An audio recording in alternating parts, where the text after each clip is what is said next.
Brett Okamoto, ESPN, alongside Yair Rodriguez, who of course takes on Alexander Volkanovski for the undisputed featherweight championship.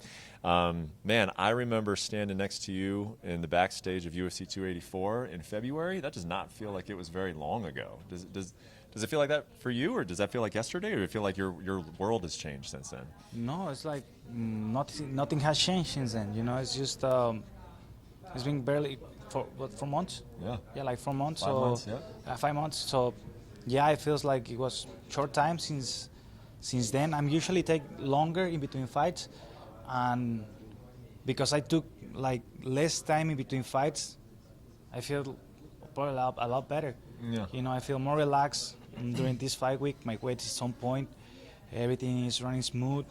I have a good mood, and everything is just like in point. Yeah. Did you get a chance to enjoy and celebrate that win? It was a big one. So did you feel like you celebrated it properly? Yeah, I mean, right after my fight, I stayed in Perth for like 2 more days, and then I flew from there to Europe.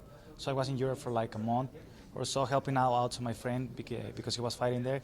Right after that, I traveled to Mexico, and I was just having vacation, and yeah, of course, I had time to rest up my head.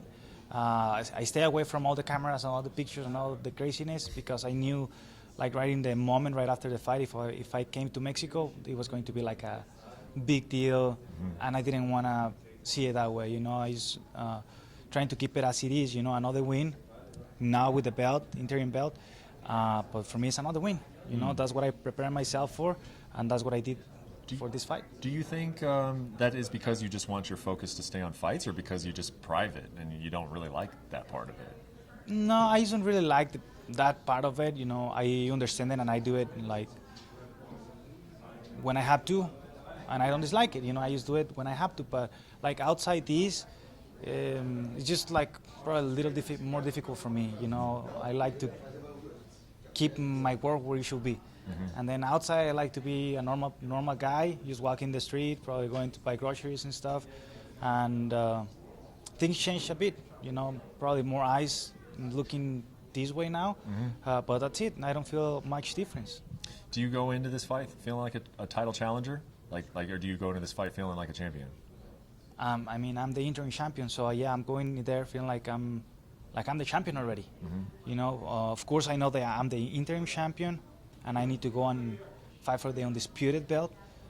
But at the end of the day, it's like either him or I have the belt, right? So we're fighting for the belt, because he has one, I have one, and now we have to go and unify it. Yeah. I've told you this over the last couple of years or so, that I just feel like mentally, man, you're like really finding your groove, and especially in Australia when you just said like I wasn't going to lose, like I just and you even said, that Conor McGregor has said, like, if you put things out in the universe and you have the courage to just say them, then they'll happen. Like going into this fight, like are you just convinced that regardless of what happens, like there's no way that you're going to lose? Like, or do you go in thinking like, oh, well, the result will be what it will be, or like are you just like the fight's already over in your head? No, like I can only see good things coming my way. And I've been speaking about it. I've been telling that in the interviews. I have been visualizing myself winning this fight by TKO in the 4th round, and I can stop thinking about it, and I don't see this fight going longer than that. And I know many people probably believe, like, oh, this guy is bragging around or whatever, like, whatever the fuck you want to think, I don't care, I put myself in this situation because I believe in myself, and because I believe in my team, and my team believes in me and my family, and I'm doing this because of everything, and it's been many years of work that I have been putting into this. And I'm sure you guys will be surprised Saturday. I know I'm the underdog as always, and I don't care. I feel great because of it.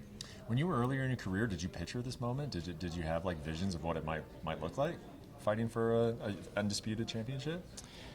I just picture like small pictures of it, like fragments of having me with the belt and stuff, and but that's it. You gotta work on, like, of course that's the main goal.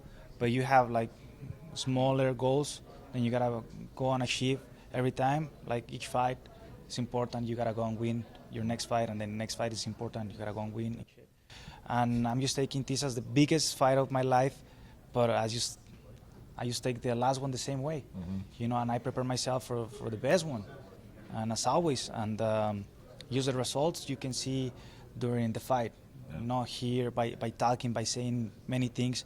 I just speak out to what I believe, and I let the world think whatever they want, and at the end of the day, the results are going to be there. Yeah, these are always tough questions to answer, like going into a fight, because you don't want to give anything away. But when you went into camp, I mean, you're fighting a guy who a lot of people think is the best fighter in the world right now. Just very little holes, very, very professional, well-rounded. When you went into this camp, what were you kind of thinking, like, I need to do this in order to prepare myself to beat Alexander Volkanovski? Like, what were some of the keys in your mind? Well, probably like physically talking, probably getting in shape. Getting in really good shape in order for me to hold the pace for 25 minutes, going hard like a sprint, and getting strong because I know he's strong, he has durability, he's explosive. So all that is there.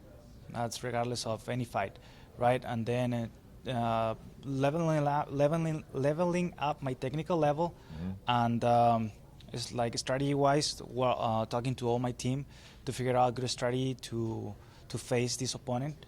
And I think everybody has holes in their game. It's a matter of who's best at figuring that out and who's better at taking advantage of the situation the day of the fight. And I think I say we because we're a team. All of us have been doing a great job. In order for me to get here to this point, like I'm almost on weight, I have a good mood. The strategy is there. Everything is gonna be there. I just have to go on. Fight. Everything is going to be automatic. Everything is going to be there. I'm 100% sure. For sure, yeah. And when you mentioned strategy, one thing I like about Alex Volkanovski is that I do think he's very good at making adjustments in the fight. Like, he goes in with a strategy, but then he makes adjustments during it. Do you see that as well? And how do you feel about your ability to, like, read things in the fight and then make adjustments, like, in the middle of actual combat? I think it's something really important. I was actually talking about that right earlier. Like, of course, you can have a strategy, but in the moment of the fight, you will be able to see holes here and there or certain movements that you can take advantage of. And your corner is there to tell you, hey, like, he's doing this. From the outside, they have a perspective. And from the inside, I have a different perspective. So, of course, like, we have the ability to change in the moment of the fight and take advantage of the situations. Like, in my last fight, I practice on the triangles, I practice on my submissions and all that, but I was planning on keep the fight up. The fight went down, I elbow Josh Emmett, and the submission was there. So you gotta be able to adjust no matter what. That's why we prepare for everything. Do you feel like you're fighting for something bigger than yourself? Is it the whole Mexico angle? Like, do you feel that like on your shoulders this week? Yeah, I think I'm fighting for something really, really big, but I don't think there is nothing. I'm not talking from the ego, I'm talking from the self. Like, there is nothing bigger than yourself. And I'm talking about you, I'm talking about me, I'm talking about every single person in the world. We are like a universe itself, like each person. So I'm fighting for myself as well, to overcome all the fears that I have had in my life, to overcome all the weaknesses and all the bad things that I have faced into my life and in my career and everything, in order for me to become a better version of myself, to believe that I can. And not only that, but come and do it. Yeah. Last thing for you, and I ask this sometimes when in these situations, does it cross your mind? Does it enter your mind at all that, like, this is the first one of two, that because of this guy and what he's done in the division, what he's accomplished, that, like, I got to beat him twice? Like, does that ever even sort of enter the back of your mind during this preparation? Not really. I don't know if the first thing is going and do my work this Saturday.